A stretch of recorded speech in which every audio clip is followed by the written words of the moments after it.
تو همچو من سر کویم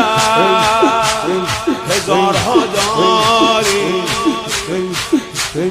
تو همچو من. بسم اللہ الرحمن الرحیم۔ کربلا کے پردرد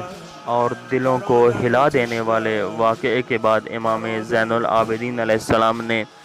فاسق، فاجر اور بدعنوان اموی خاندان کی حقیقت سے پردہ اٹھا دیا اور ثار اللہ سید الشہداء امام حسین علیہ السلام کے مقدس مشن کو صحیح راستے کے طور پہ متعارف کروایا اور اس حسینی مشن کو پایۂ تکمیل تک پہنچایا۔ کربلا میں رسول خدا صلی اللہ علیہ وآلہ وسلم کی نواسے امام حسین علیہ السلام کی عظیم قربانی کے بعد امام سجاد علیہ السلام نے اپنے خاندان رسالت کے ساتھ اس مشن کو پورا کیا اور آپ کو اپنے دوسرے افراد کے ہمراہ کوفہ اور شام لے جایا گیا، جہاں اپنی پھوپھی محترمہ سیدہ زینب سلام اللہ علیہا کے ہمراہ فاسد اور بدعنوان اموی خاندان کی حقیقت کو بے نقاب کر دیا۔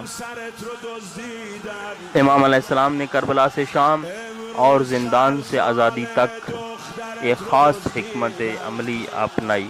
امام علیہ السلام نے کربلا سے کوفہ، کوفہ سے شام اور زندان سے رہائی تک ہر موقع پر اپنے خطبوں کے ذریعے جہاں قیام حسینی کے اصولوں اور فلسفے سے لوگوں کو آگاہ فرمایا، وہاں لوگوں کو یہ بھی بتا دیا کہ اسلام کے نام پر استعمال کرنے والی حکومت اور اسلام کی دھجیاں اڑانے والی حکومت، اس کا چہرہ مکروہ چہرہ ہے۔ امام علیہ السلام نے لوگوں کو یہ آگاہ کر دیا کہ یاد رکھو، یہ یزید فاجر ہے،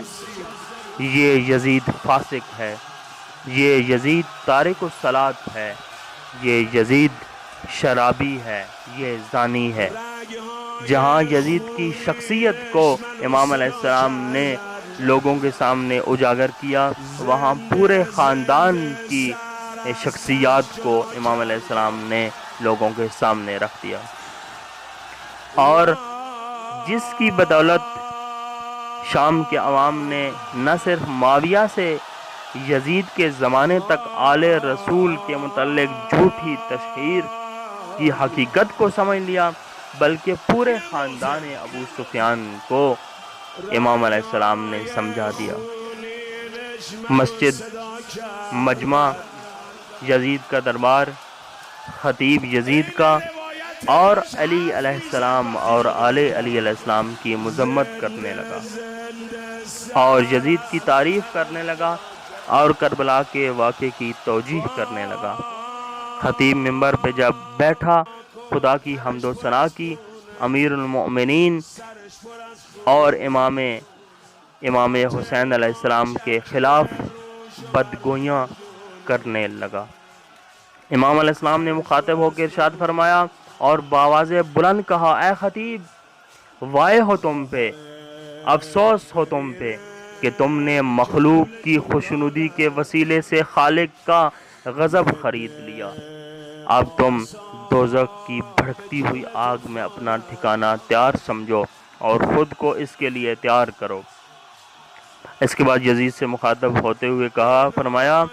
کہ اجازت دو کہ میں بھی لوگوں سے بات کروں۔ تم نے تو اپنے درباری خطیب کے ذریعے میرے بابا کی توہین کی، تم نے علی علیہ السلام کی توہین کی اور آل علی کی توہین کی، مجھے بھی اجازت دو۔ یزید پہلے تو امام علیہ السلام کے رسوا کر دینے والے کلام سے خوف زدہ تھا، چنانچہ اس نے اجازت نہ دی، مگر یزید کے بیٹے معاویہ نے سفارش کی اور کہا کہ زنجیروں میں جگڑے ہوئے اس مرد کا خطبہ کتنا مؤثر ہو سکتا ہے؟ یہ تو پہلے ہی کمزور ہے، یہ تو پہلے ہی بیمار ہے، یہ تو پہلے ہی ناتواں ہے، اس کو اجازت دے دو۔ پس یزید نے اجازت دے دی اور امام علیہ السلام نے فصیح و بلیغ خطبہ ارشاد فرمایا۔